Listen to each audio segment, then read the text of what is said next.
আমাদের অনেকগুলো কেন্দ্র থেকে এই রিপোর্ট আসতেছে পোলিং এজেন্ট ঢুকতে পারতেছে না বা বের করে দেওয়া হচ্ছে। বিভিন্ন কেন্দ্র থেকে নানা অজুহাতে আমাদের পোলিং এজেন্টদেরকে ঢুকতে দেওয়া হচ্ছে না বা বের করে দেওয়া হচ্ছে এবং বানোয়াট কিছু নিয়ম বানিয়ে এই অজুহাতগুলো দেখানো হচ্ছে।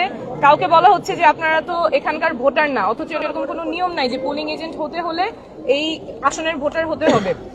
তারপরে পুরুষ কেন্দ্রের নারী এজেন্ট সেই নিয়ম বলে বের করে দেওয়া হচ্ছে বা বিভিন্নভাবে হেনস্থা করা হচ্ছে, বলছে যে ফোন নিয়ে ঢোকা যাবে না, অথচ ফোন নিয়ে ঢোকা যাবে, ব্যবহার করতে পারবে না। তো এই বিভিন্ন অজুহাতে আমাদের যারা পোলিং এজেন্ট আছেন তাদেরকে বের করে দেওয়া হচ্ছে বা ঢুকতে দেওয়া হচ্ছে না, কিন্তু ভেতরে মানুষ ভোট দিচ্ছে, নির্বাচন হচ্ছে। এটা তো গ্রহণযোগ্য না। এটা সুষ্ঠু প্রক্রিয়া কিভাবে হয় তাহলে? এবং যখন আমি জিজ্ঞেস করছি নিয়মটা কিসে, তখন আবার ওনারা বলতে পারছেন। একটু আগে আরেকটা কেন্দ্রে গিয়ে আমার এটা নিজে সলভ করা লাগছে, কিন্তু আমি তো প্রার্থী হিসেবে গিয়ে প্রিজাইডিং অফিসারকে জিজ্ঞেস করতে পারবো না যে আপনি কোন নিয়মে কেন এই বানোয়াট অজুহাতে আমার পোলিং এজেন্টকে ঢুকতে দিচ্ছেন না বা বের করে দিয়েছেন। তো এটা তো কোনোভাবেই গ্রহণযোগ্য না। এবং যখন আমি জিজ্ঞেস করছি কোথায় নিয়ম, উনি বলছেন যে আমাদেরকে বলা হয়েছে। কে বলতেছে?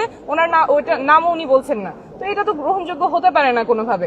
আমরা চাইবো যে সুষ্ঠুভাবে নির্বাচন হবে এবং এই যে বিভিন্ন অজুহাতে আমাদের পোলিং এজেন্টদের ঢুকতে দেওয়া হচ্ছে না, বের করে দেওয়া হচ্ছে, এটা কোনোভাবেই গ্রহণযোগ্য না। তো আমাদের অনেকগুলো কেন্দ্র থেকে এই রিপোর্ট আসতেছে পোলিং এজেন্ট ঢুকতে পারতেছে না বা বের করে দেওয়া হচ্ছে।